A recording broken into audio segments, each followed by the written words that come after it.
miss the first session. So basically, we're just aiming to demystify the program, and you'll be able to ask us questions just if you need any more clarifications as you are doing your application. So this is the chance for you to come on board and ask the team the questions that you need so that you can have a strong application for this cohort. I am joined by my colleague, Abraham, who you'll be able to hear once we start the question and answer segment. And I'm also joined by one of our alumni who's going to be speaking a bit later on.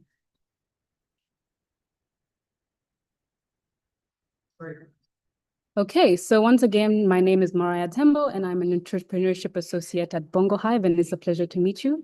All. If you do go through the program, if some of you do go through the program, we'll be in close contact, and I'm also looking forward to getting to know some of you a bit more. Okay, so at this point in time, I just want to quickly go through the agenda and what we're going to be doing in today's session. So after the welcome and the agenda overview that I'm doing now, I'm just going to talk a bit more about what the program is about. And then I'll go through the program roadmap. So that's how the program is tailored out. And I'll also be able to highlight the key activities that you need to look forward to during the program. I also go into who should actually apply, because I know that one of our criteria, some of our criteria is that a business should be tech-enabled as well as being tech-based. And I know that some people who are applying are a bit unsure as to what that actually means. So I'll be able to give you some practical examples as to what a business who's either tech-enabled or tech-based actually is. And then we'll be able to do a deep dive into the program selection criteria, as well as hear an alumni testimonial and just go through how to apply for the actual program and which platform you are using, and also just what to look out for when you're applying. And then the last segment will be the question and answer segment. Okay, so about the Women in Tech program, what is the Women in Tech program? So basically, this is a program that is funded by the Standard Chartered Bank Foundation in partnership with Village Capital. And we as BongoHive are the implementing partners in Zambia. So currently, this program is operating across 10 markets globally, and it aims to basically equip female founders with the tools and networks and capital that they need in order to build and scale their businesses, and also to ensure that their businesses actually venture ready. So as to date, we did launch the program in 2020 in Zambia. So this is the 6th cohort. So that means we've been running the program for 6 years. And we have been able to support more than 69 women-led startups, as well as raise $260,000 in equity-free seed capital. So that's been dispersed to the businesses that have gone through our program. Okay, so at this point, I just want to go through the program roadmap with everybody. So currently, we're in the recruitment and selection phase, and there are 4 main phases of the program. So we're currently in the recruitment and selection phase. So as you all know, we're still getting applications, but applications are closing next week on the 13th of May. So if you are still interested in applying for the program, please do take note of this deadline for applications, because once that deadline passes, you will not be able to apply for the program. So that is from the 14th of May until the 2nd of June. So this is also the period where we're going to be doing the actual selection. So that's ending on the 2nd of June. Now, something that I also want to point out during the recruitment and selection phase is that under this phase, we do have a boot camp. So what is a boot camp? So a boot camp is when after the applications are closed, we sit down and we basically identify the top 20 founders who we identified as potentially being eligible to go through our program. So during this bootcamp phase, it's a 1-week it's a 1 week period where basically we give you the business's intensive support. And then at the end of that 1 week, they will be able to pitch in front of a panel of judges. So that's pitching your businesses, which will help you refine. So this is not something that you'll be doing by yourself. We'll be there to help you refine your business and make sure that you're actually ready to pitch in front of the panel of judges. So this is the first panel of judges that you're pitching to, and basically they will help us condense that 20 into the top 10 businesses. So the top 10 businesses are the businesses that are actually going to go through the 3-month accelerator program. And from those 10, 5 businesses will be eligible to get $10,000 each of equity-free funding. So we will talk about that a bit more, but I just wanted to highlight that at this point. And then moving on to the actual acceleration phase of the program, which is running from the 22nd to the 11th of September. So that's 12 weeks of intensive sessions, basically. So basically this 3-month program is basically designed just to strengthen your business operations as well as your strategies, and just to help you grow as well. During this phase as well, you also be able to get professional mentorship. So we also offer one-on-one guidance from experienced entrepreneurs. Depending on the sector that you're in, we'll be able to best pair you with the mentors that we do identify, so that you do have that ongoing support during the program. We'll also be able to get you in the same rooms as investors, because we understand that as businesses, it's very important. Obviously, you're looking for funding, you're looking to grow, so you need to be in touch with investors. So we're basically putting you in the room, in the right room to meet the right people, as well as giving you a chance to speak to experts that help you best tailor your business needs. We also offer technical support and business support, so you have access to legal, financial, and accounting services. Just basically, these are key areas within businesses that will help you strengthen during this process as well. Another thing that I would like to highlight is the networking opportunities. I think I just touched on that. So basically, putting you in the same room so that you're meeting the correct people. This is not a program where you should be shy, So when you come into the program, expect to be talking to a lot of people. So be prepared to talk about your business, know your business, and know how to speak about your business, because we'll be putting you in the rooms with people who are interested to know about your businesses. So we have a lot of networking opportunities for you to have, as well as a lot of media exposure. So this program, it's on TV, we have pictures, we have a very vibrant social media account as well. So you'll be able to it's also a chance for your business to get out there and also use our platforms as well, just so that people can know more about you. So please do also take advantage of that opportunity as well if you do come through our program. And then lastly, the equity-free seed funding. So at the end of the acceleration program, that's in September, and this is something I'm also going to talk about a bit more, so I'll just skim through it. But at the end of that, you'll be able to, 5 businesses rather, will be able to get the $10,000 in equity-free funding. Just moving on to the demo day and awards ceremony. So this is the pinnacle of the program. So this is the day where you actually pitch to the final panel of judges. So that's the top 10 women who went through the acceleration phase. They'll pitch in front of the final panel of judges, and then the judges will help us choose the 5 businesses that will be able to get the $10,000. And please note that it's $10,000 each. It's not $10,000, divided by 5. So please also take note of that. And then finally, you also be able to get post-program support. So after the funding and, after the big demo day, we don't just leave you, with the funding. We actually continue supporting you, continue giving you that support and guidance for 6 months as well. And even as we're giving you the money, you'll be able to set business milestones and we'll be able to disperse that money to you accordingly.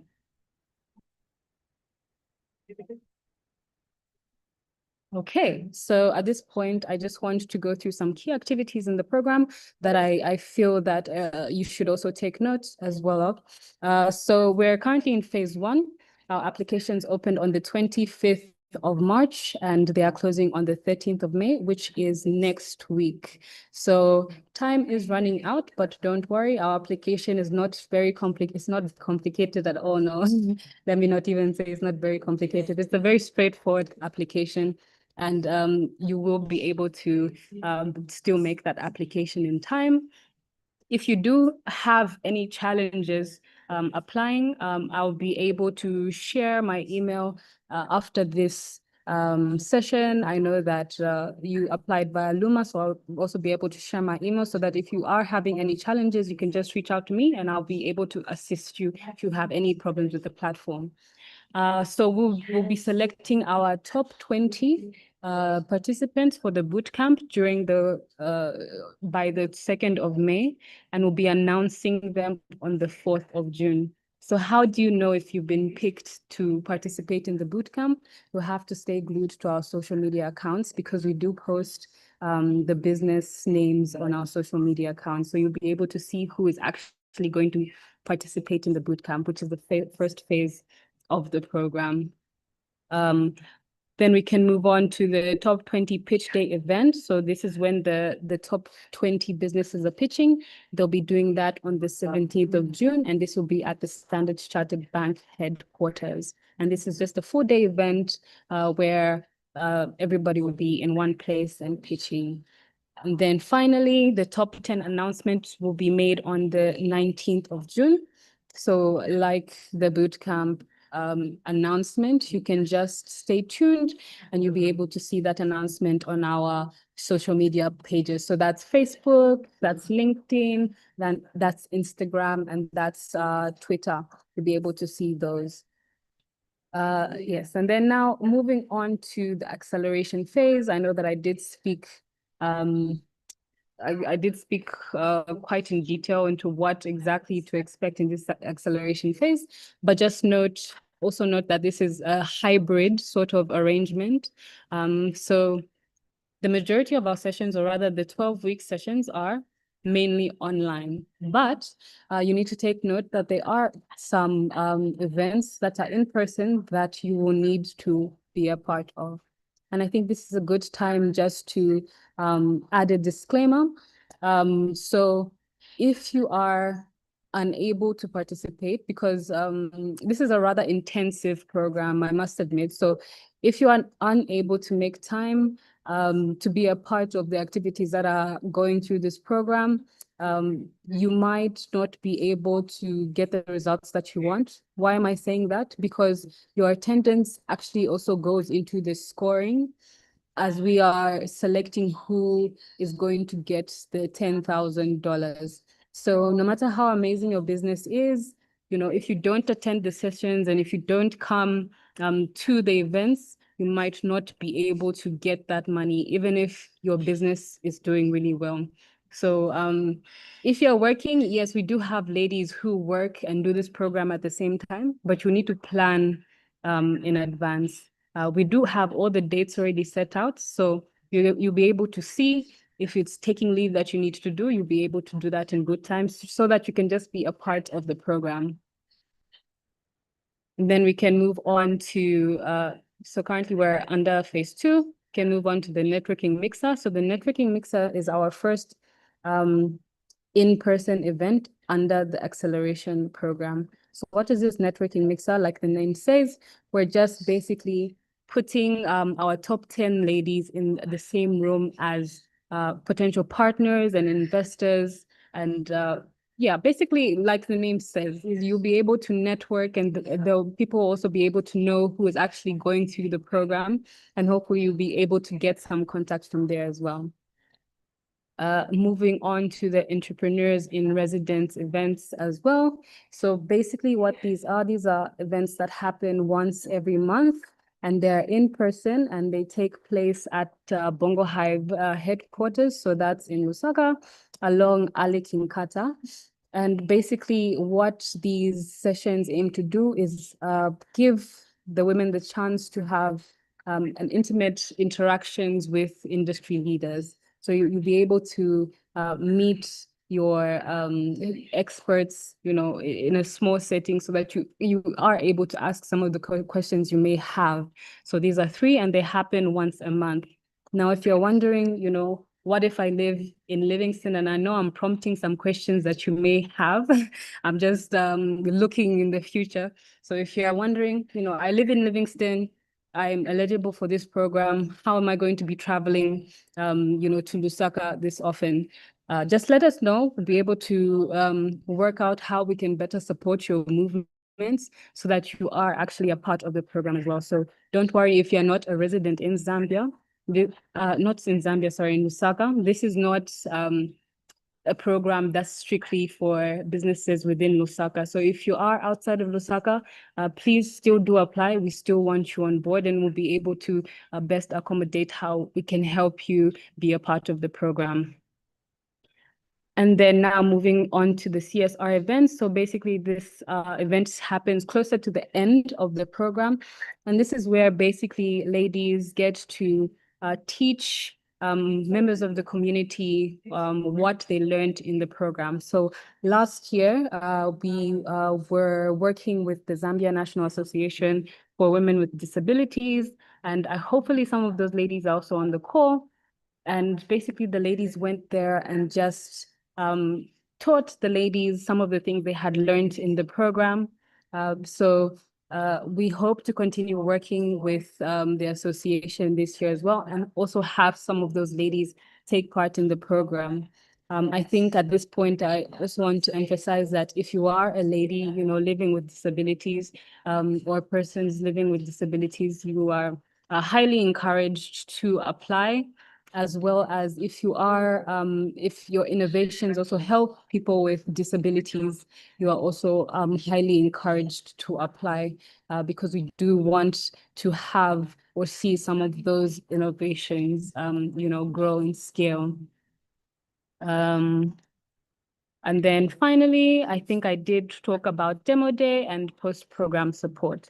So these are just some of the key activities. Demo Day is on the 24th of September, and then post-program support runs from the 29th of September, spilling into February 2027.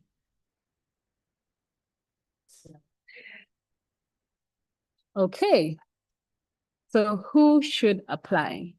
So in this cohort, we welcome all businesses that leverage technology to address social, economic, or environmental challenges aligned to the Sustainable Development Goals. So this cohort, we are a bit more wide in terms of the sectors of businesses that are going to be going through our program, though you should take note that your business should be aligned with one of the SDGs. So if it's just one, it can be one, if it's 5, even better.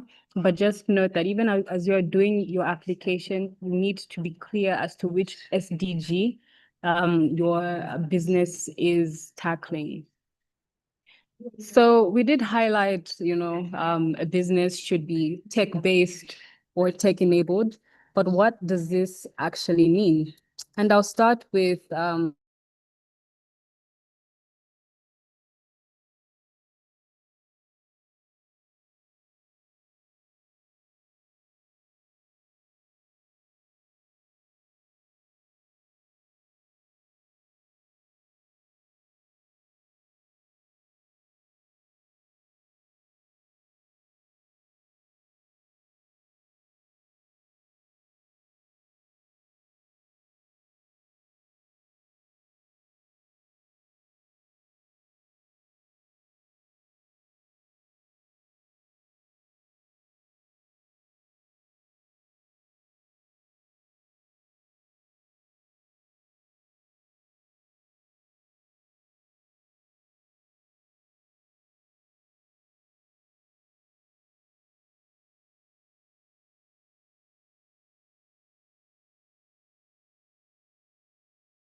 Hello, good afternoon. So we're experiencing a small technical problem with Mariah. She'll be back in a few minutes, maybe just seconds. Thank you. And then also, if you have any questions so far, please do type them in the chat so that we can address them when we reach to our question and answer session. Thank you.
Okay, I'm back. Sincere apologies. I don't know how I dropped off. Let me just reshare my screen.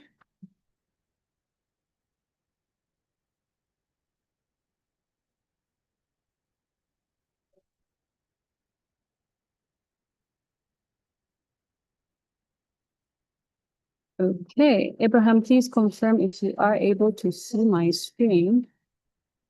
You're not yet.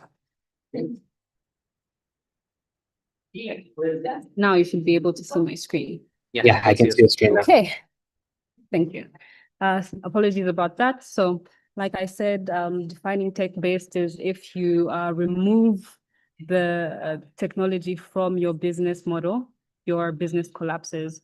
So, an example of a business that's tech-based is if you have proprietary software. So, if you have, for example, built an app that is yours from your business that, for example, helps clinics manage patient records or appointments, or bookings, that means that your business is tech-based. Also, if you're a deep tech startup, so if you're using things like satellite imagery, drones, things like that, you do qualify as being tech-based. And also, yeah, like I said, if you basically just have a technology or use a technology that if you remove it from your business model will collapse. So that is on defining a tech-based business.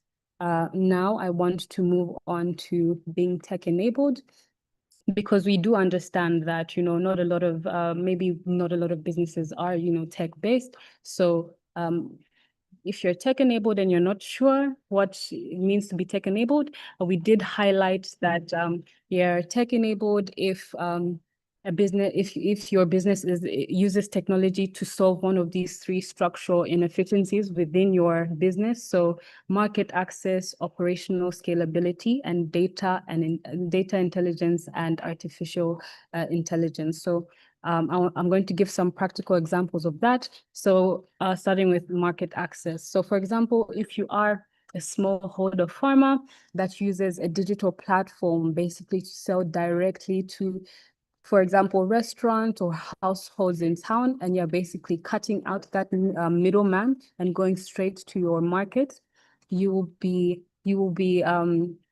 will fall under being tech enabled because you are using your technology to gain access to your market. Now we can move on to operational scalability.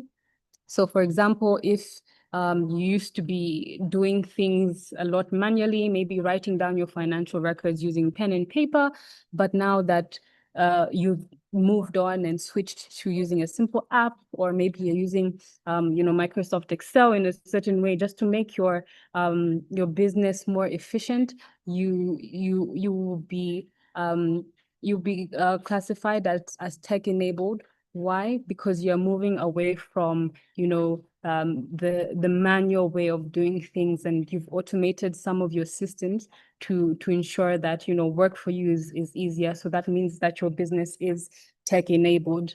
I'll give an example. BongoHive. BongoHive is a tech enabled business. We do love technology. We use AI. We use just different things. When you remove that from our company, does our business model collapse? No, it doesn't. It just means that our work will just become much more difficult. And then lastly, data intelligence and artificial intelligence. So if you are a business that, gathers data and uses a lot of data, what are you doing with this data? Are you just keeping it, or are you reviewing your data and using it to better refine your business, or rather better improve what your business is doing? So for example, I'll go back to the example of the clinics. If you do have a patient database, are you using that to ensure that patients are accessing the drugs that they need more efficiently? Are you using that data to ensure that, patients are being seen, faster in some settings? So what are you actually using that data for? And then lastly, artificial intelligence. AI is now a thing that's there, and it's a great tool actually to use in your businesses. I think it will help. It helps, make a lot of things, run smoothly, or run a bit more smoothly within a business. So if you are using artificial intelligence within your system, within your business currently, you will be considered tech enabled. But please, if you do have questions, or you're still confused as to what being tech-enabled versus tech-based is, feel free to ask in the chat or during our question and answer session, and we'll best try to understand where your business is and if you are eligible to apply or not. So one more thing to just emphasize is that technology needs to be something that you're currently using. So for example, AI, you shouldn't want to use AI. We want you to already be using AI for you to be considered tech-enabled, for example. Okay, so the program selection criteria. I know that you'll be able to see this as you open our application form, but I just want to go through it so that you do know that who is eligible to take part in the program. So starting with the first one, you must be legally registered, must be a legally registered for-profit micro business with less than 10 employees. So we are looking for smaller businesses. So if you do have, 20 or more employees, your business might be too big for the program. And you do need to be registered with PACRA for at least 3 months. So we do want businesses that are legal. Usually the businesses that do go through our programs, all of them need to be registered with PACRA. So this is not just for women in tech. This is off of all the programs that we run across, within BongoHive as well. The second one must be headquartered and operating in Zambia. So this is Women in Tech Zambia. So you need to be operating within Zambia, or rather your headquarters must be in Zambia. Must they be revenue generating, but with less than 100,000 in annual revenue.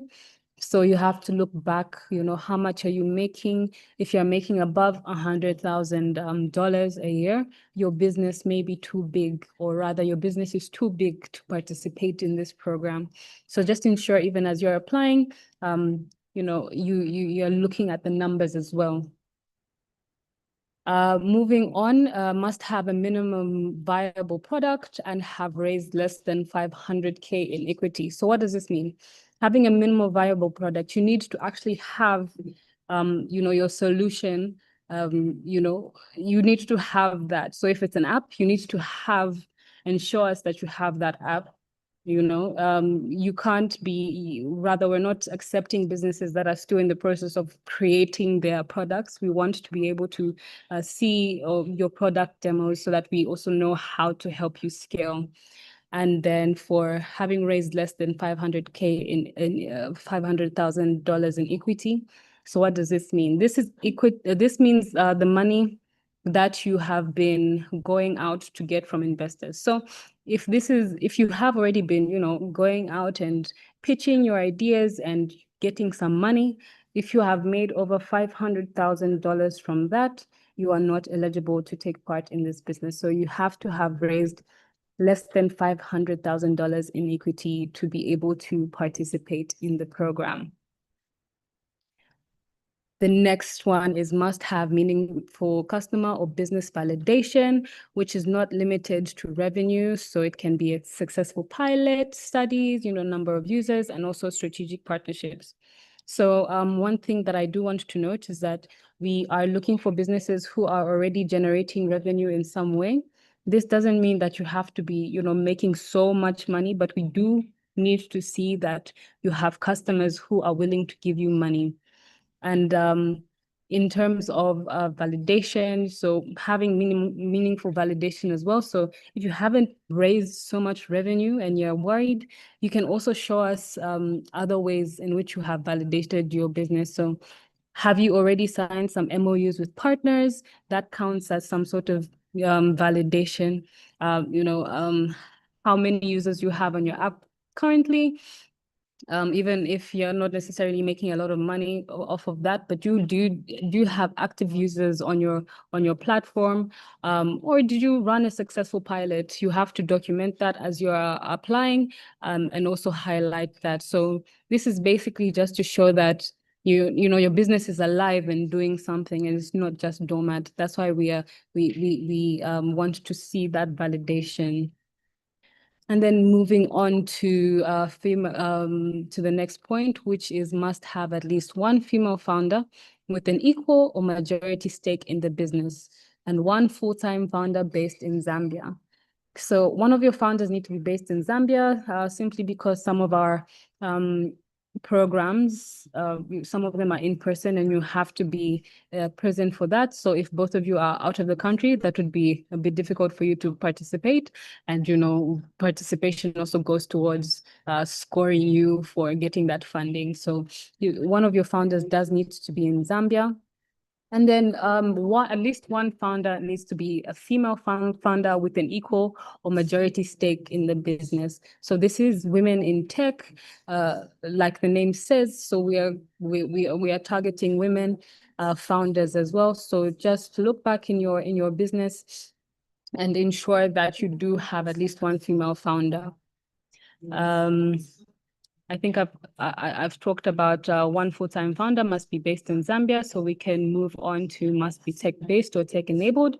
So just do some introspection and make sure that your business is either tech-based or tech-enabled, because that's one of the main things that we are looking for as we are choosing the businesses to go through the program. Also, you must note that you need to be available to take part in the program activities from the 8th of June to the 24th of September.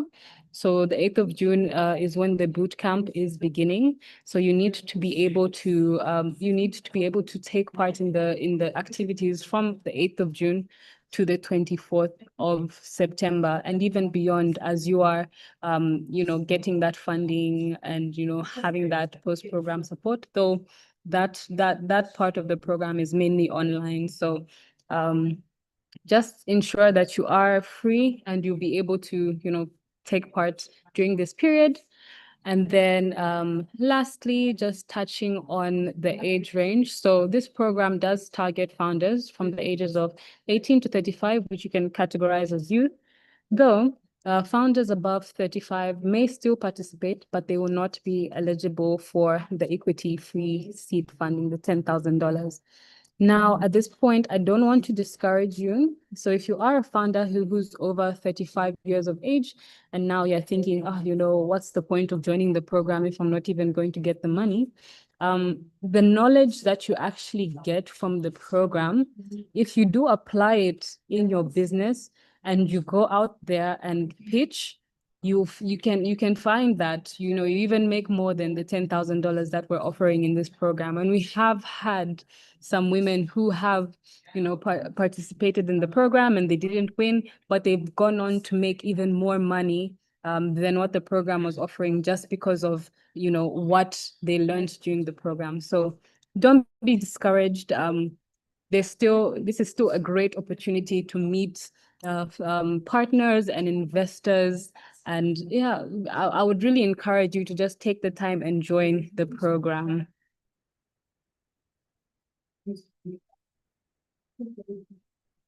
Okay.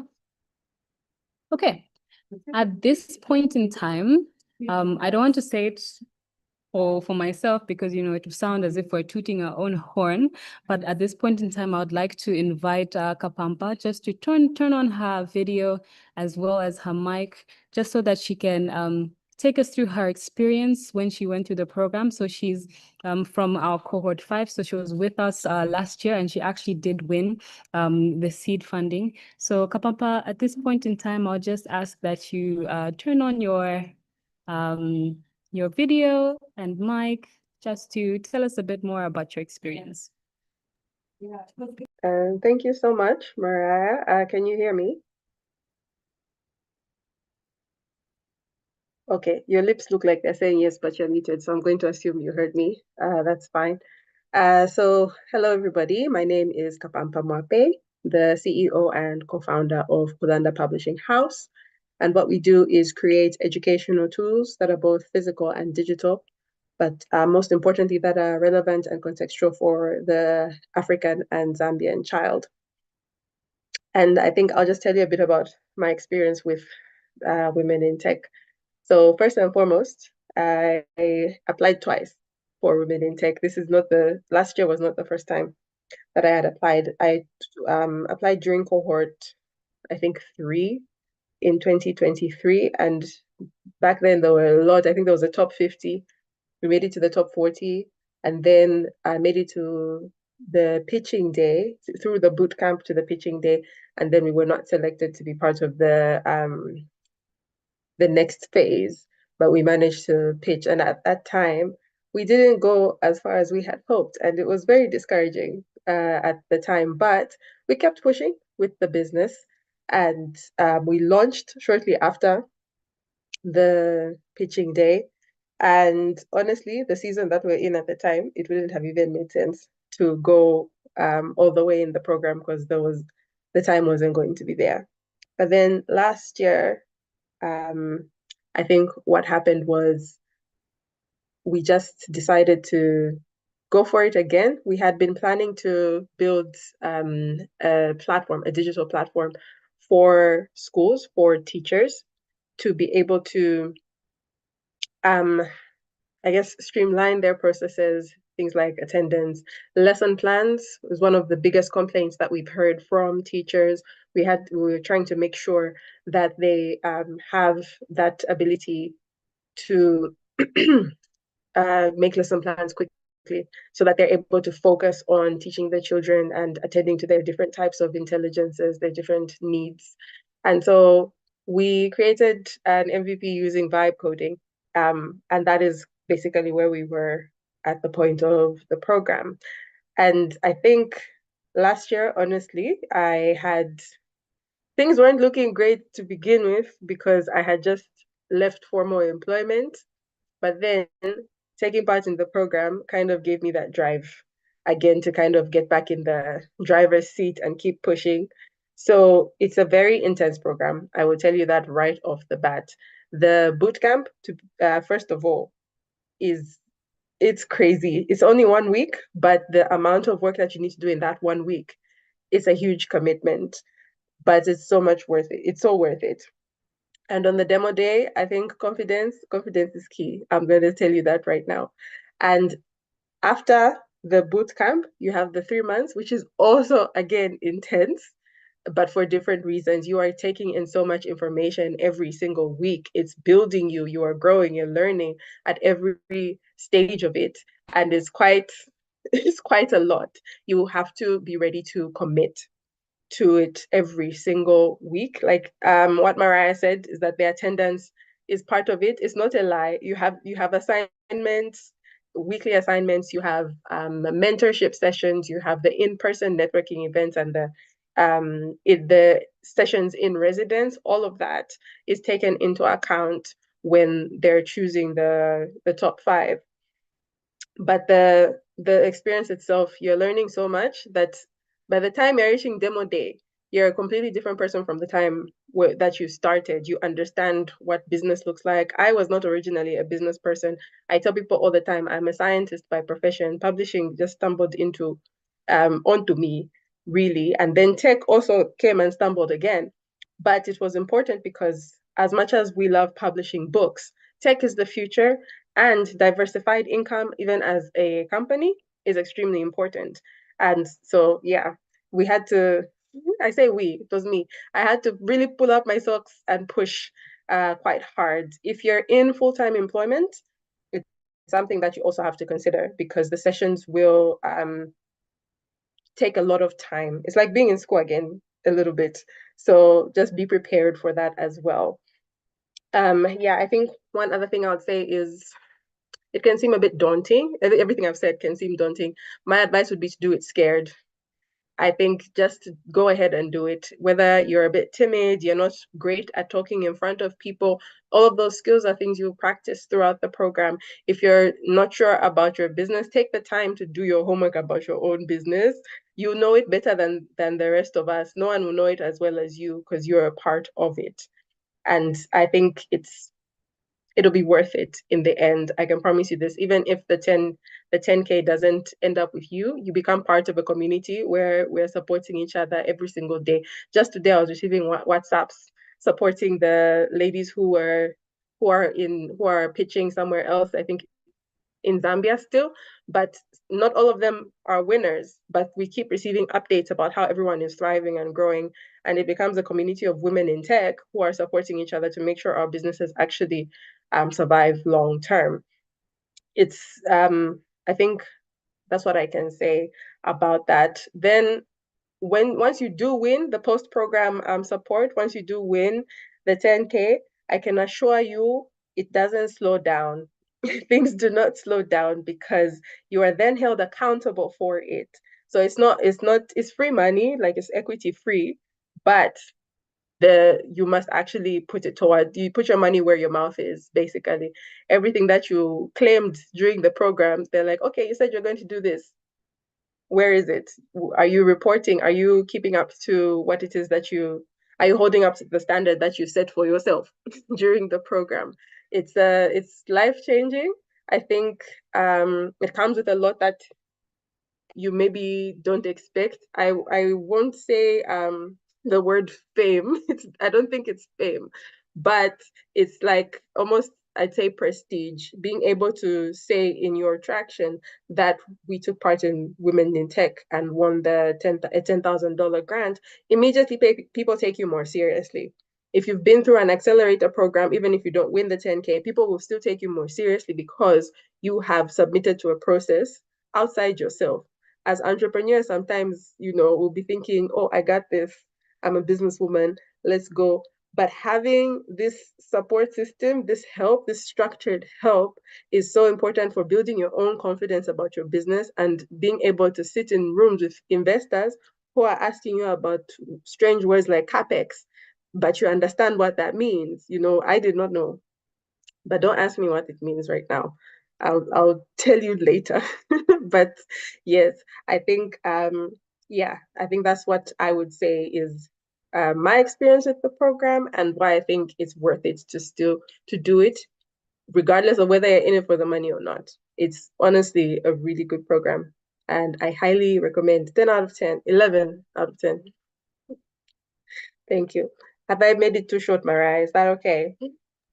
No, that's perfect.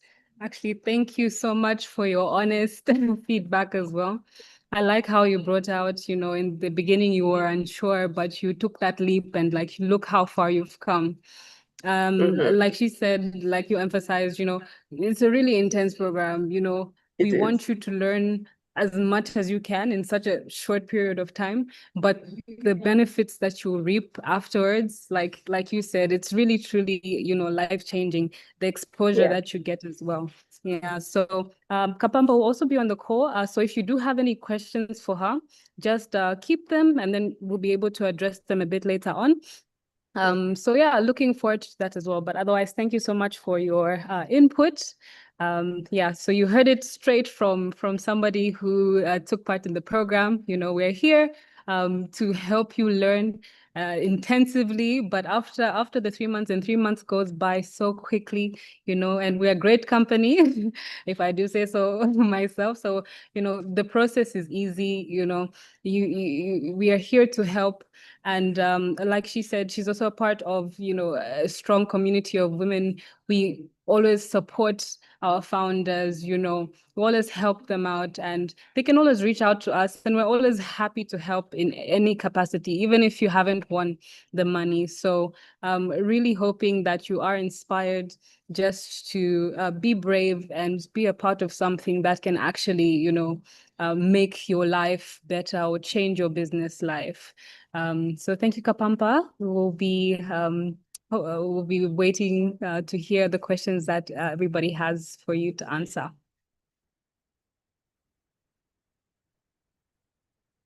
Okay. Now, how do you apply for this program? So we do have the application posted on our social media platforms. So if you do follow us on the Facebooks, LinkedIn, Instagram, Twitter, you'll be able to find this link. So the link, there are two links. One of them goes to the website, our Women in Tech website, where you'll be able to find all this information that I've given you. You'll be able to find it, as well as the link to the Idea Spring platform. So this is the platform that's currently hosting the application form. So you'll be able to find it on the website. You'll also be able to find it on our social media accounts in the different posts that we do. So these are the links that you'll be able to follow to apply. Okay, I'll just quickly go through what you actually have to look out for when applying. So some of these we've already touched upon, so I won't take too long when going through these. So the first one, tech-based or tech-enabled. So we did go into deep detail on what these two actually mean. So you do have to go and look back and ask yourself, is my business tech-based? Is it tech-enabled? Am I currently using technology in my business? Am I not? That will help you figure out whether or not you are eligible for this program. Secondly, which primary structural inefficiency does your business address? So like we spoke about before, is your technology helping you access your market? Is it helping you improve your operational scalability, or are you using data or AI? All these you can ask yourself, and it will help you better figure out whether or not you are eligible for the program.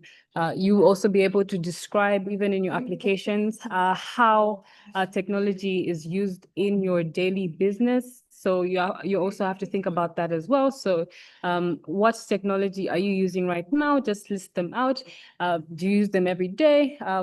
You have to be currently using them, like we said, and it's not something that you're planning on using in the future. And then number 4, describe your traction. So, If you're not making a lot of revenue, okay, fine. What else have you done? Who are your partners? Have you signed those MOUs? Do you have those users? What do you have to show that your business is actually doing something and is not just stagnant? So keep in mind when you're trying to figure out, whether you're trying to figure out, does this count as validation or not? Just keep in mind some of these things that we have outlined. And then finally, so a female team member is not the same as a female founder with ownership. So a CEO who is a woman or a director doesn't necessarily mean that she owns the company, So just make sure that, just make sure that either your co-founder or a woman in your business has the equal stake or 50% ownership.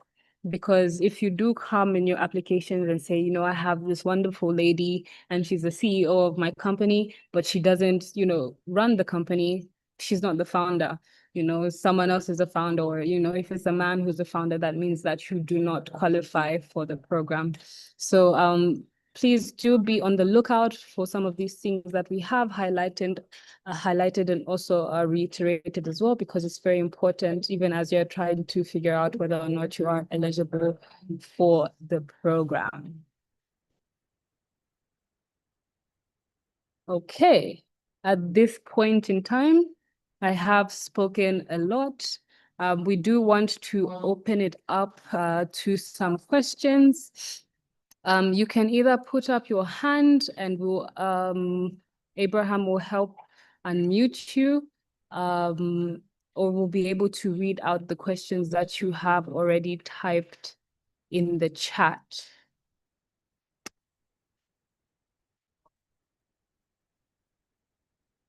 So if you do have any questions at this point in time, we have 30 minutes until the session is closed. Just feel free to either put up your hand and you'll be able to unmute yourself, or you can type in the chat and we'll be able to address your questions.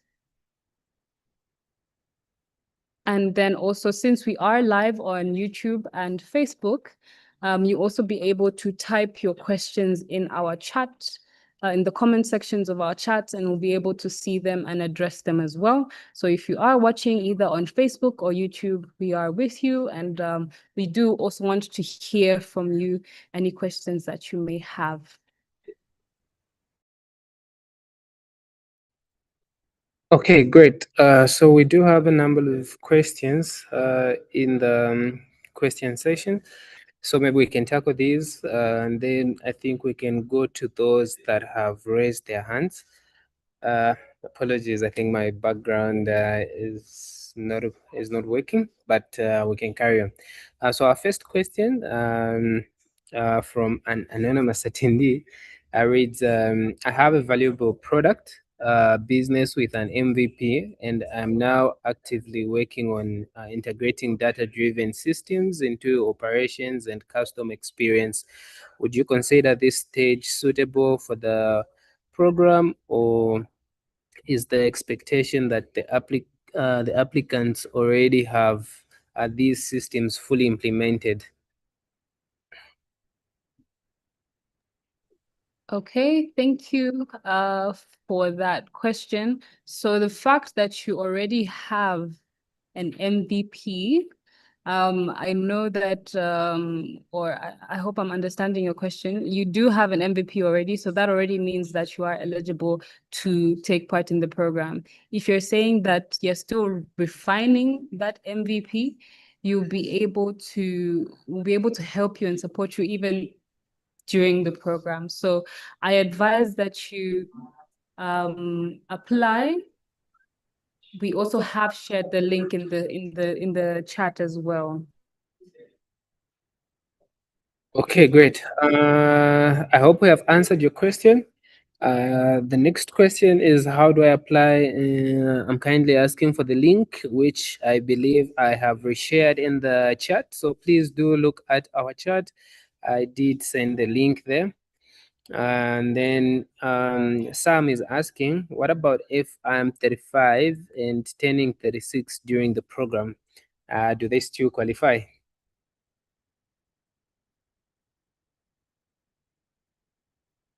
Okay, interesting question. I think you still qualify because you're 35 during the application, period. It's not your fault that you happen to be turning 36 during the program. But we will also celebrate, you if you do come through the program as well. So I do advise that you do join the program. And you will still be eligible to get that seed funding, since at the point when you were applying for the program, you were 35. Okay, great. Our next question is from Ngoma. The question is, how does scoring work? Please explain further on what scoring entails. And does this mean that the 10 participants selected would not automatically be funded once selected? Second question is there a revenue threshold for businesses for it to qualify? Okay, thank you so much for that question. So I'll answer the first one. How does scoring work? I'll be honest with you. Each year we sort of change things slightly.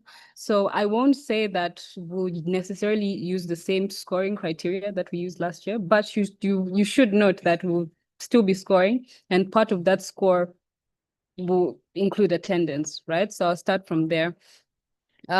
We score you, for example, how we did it last year. The ladies used to have a session every week, right? So, for example, this week, if we talk about market validation, and then they're given homework to do, in the next session, when they come, they would be required to do a pitch back session. So 5 ladies in that session would pitch back, and then their peers would be the ones who are grading them out of 10. So the other 5 ladies, they grade out of 10, maybe they gave you a 7 out of 10 for the work that you did. So all 5 of them. And then looking at attendance as well. So that was a sort of scoring metric that we used.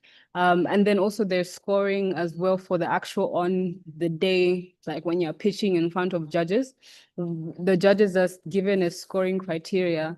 So, the criteria includes, but not limited to, does the founder seem quotable? Does this business look like, how does the financials look? How have they brought out some of these aspects? So in terms of scoring, there are many different ways in which we score the businesses in terms of performance. And then at the end of the program, we're able to tabulate that. And then plus the final judging scores, we add it to whatever we've already been scoring you. And then there's now a total. And then now from that total, that's when we calculate who is the top 5.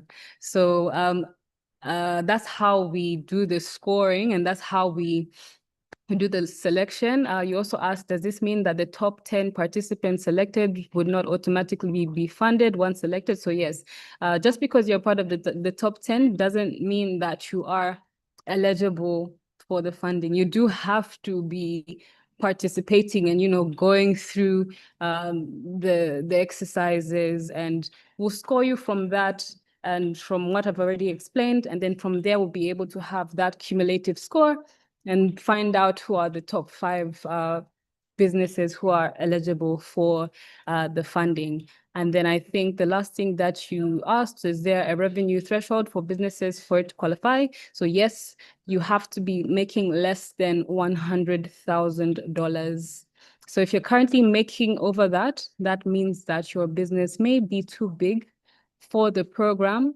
So just ensure that you are making less than this, and you will notice that that means that we are focusing on a bit smaller businesses as well, because we understand some businesses are doing so well and making so much money, but this is just also an opportunity to help out the businesses who are not very small, but just help them scale and reach to those heights as well. So I hope I've answered your question, Tebongo Goma. Okay, great. So our next question is from an anonymous attendee again. So the question goes, can a startup game design or graphic design business apply? To be more specific on the game design part, does the game have to be fully launched or even a beta phase is allowed? I can read it again. Oh, okay. So then the next question reads, what if I apply and then the afterward work? What if I apply and then afterwards work on making my business legal? Okay, thank you so much for those questions. So you asked if a startup is a game design or graphic design business. Can you still apply? So like I said before, just ensure that your business is aligned to one of the 17 SDGs. So ensure that even as you're doing your application, you need to make that clear. So if it's game design or graphic design, is the SDG innovation? Is that what you're tackling? Is that what your business falls under? You'll be able to bring that out. You don't have to have 10 SDGs to qualify, but if you're tackling at least one, that means you're able to qualify. And then secondly, what if I apply, then afterwards work on making my business legal? You need to have already been registered by under PACRA for 3 months, for at least 3 months. So you won't be able to, join the program and then get legal, because first of all, the program is already 3 months and we already need you to be, registered for 3 months. So just ensure that you are already registered. If this is something that you haven't already done, this program does happen every year, and it starts around March, early in the years, in the first quarter. So you'll be able to participate next year. So that's what I can advise. Okay, great. So our last question is from Nandila, and it reads, what if it's a company of 3 founders, 2 males and 1 female, but with equal shares? Okay. Do they still qualify? That means you do qualify because your female founder has equal share with the business. You wouldn't have qualified if your male counterparts had a bigger stake in the business. But since you said that all 3 of you have equal shares, you definitely qualify to take part in the program. Now, I think I see Faith has her hand up.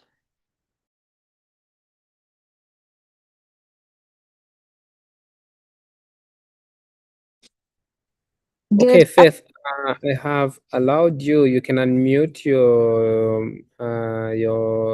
mouth and speak.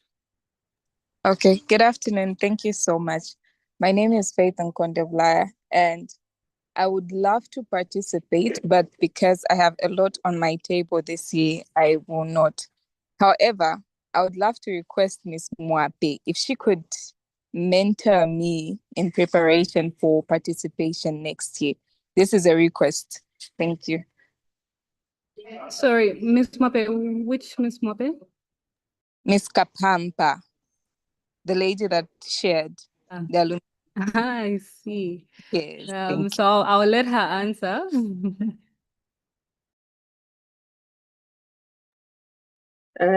Thank you.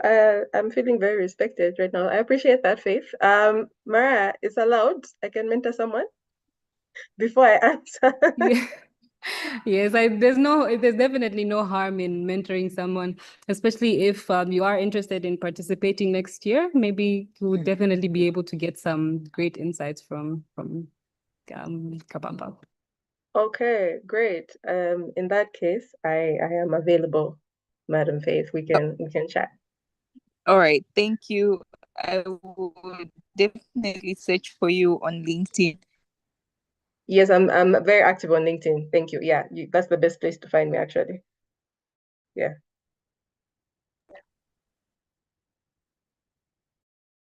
Awesome. Do we have any other questions? Any comments?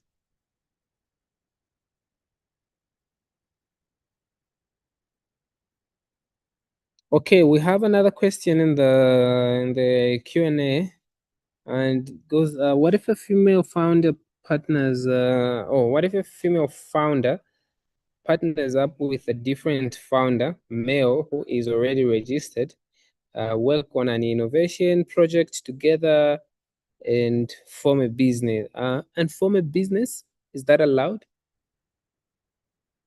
I'm just trying to understand your question. So what if a female founder partners up with a different founder who's already registered, but he's the one who owns the business? If I'm understanding that correctly, so you partner with somebody who is already running a business. If he has the majority stake, that still means that it's his business. So as long as you're not a co-founder or you don't have that equal majority stake, unfortunately, that will mean that you're not eligible because you're just working together. It doesn't mean that the business is yours.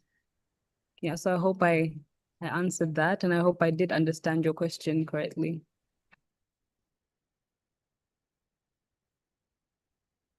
Okay, great. Do we still have any other questions? Have we answered all your questions clearly? If not, please do raise up your hand, and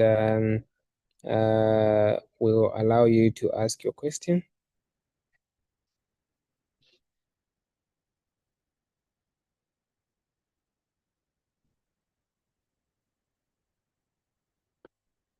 Please don't feel shy to ask questions. We still have about 20 minutes on the call, and this is your time to ask any questions that you're unsure of. There's no wrong question to ask. We'll be able to better help you strengthen your application before the deadline comes next week. Okay, so I see that Memory has her hand up.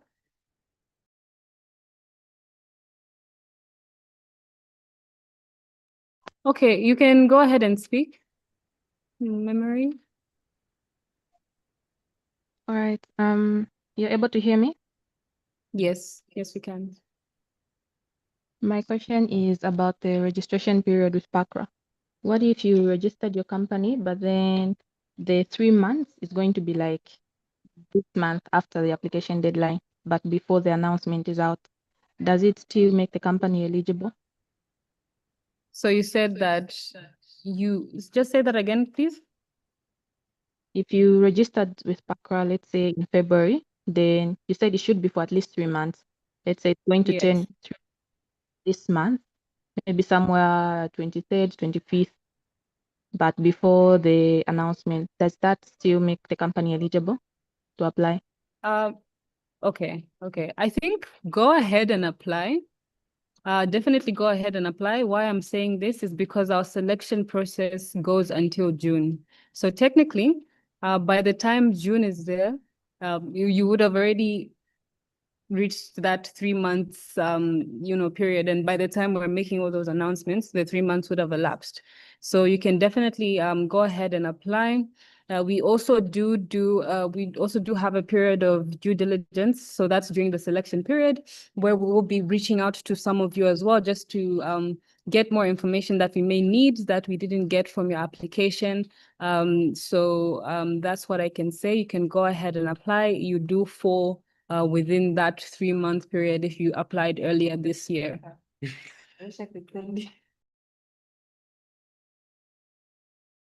All right, thank you.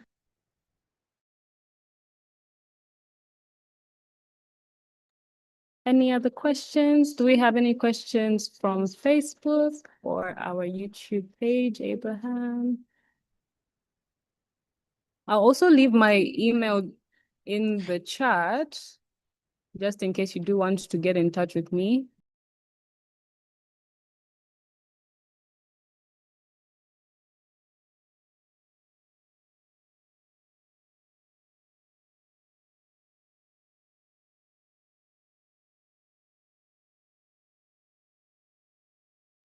Okay, so you'll be able to email me on my email that I've left in the chat. Please raise your hand. We want to hear from you. Or are you saying that my presentation was so great that nobody has any questions?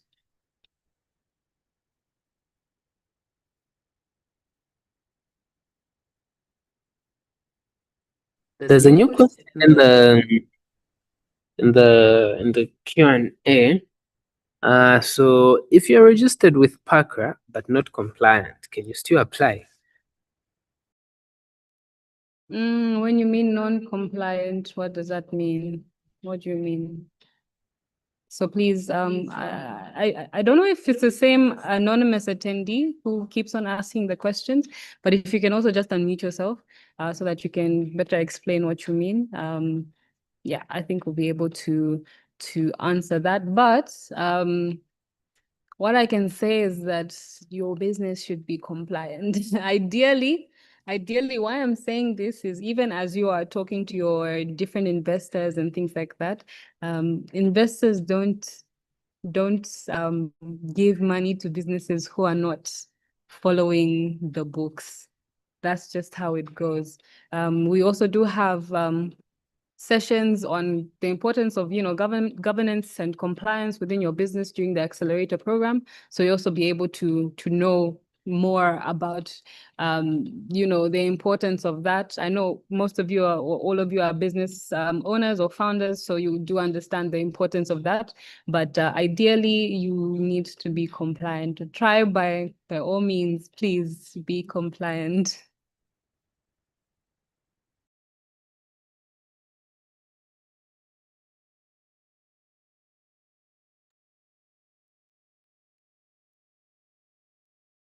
Any other questions? We do have about 10 more minutes before we close off the session. So please do feel free to either type in the chat or on Facebook or on YouTube, or just put up your hand and we'll be able to hear from you any questions that you may have.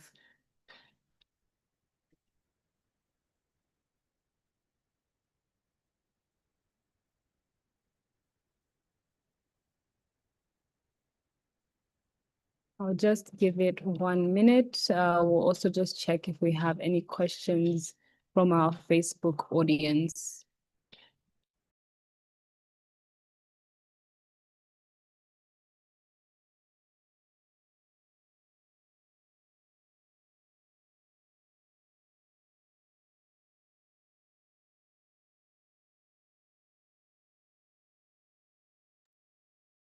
Okay.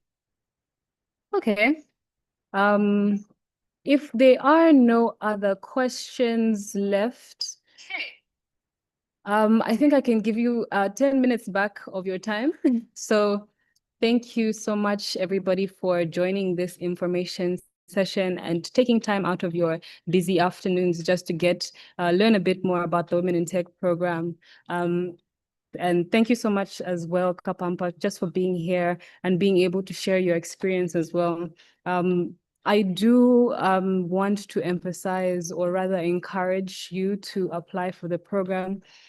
Sometimes, we see these programs on, the different social media posts and they look so intimidating. You see Standard Chartered Foundation and Village Capital and you say, oh, do I really qualify for that? But really, what we aim to do is help you scale your business, and we are with you every step of the way.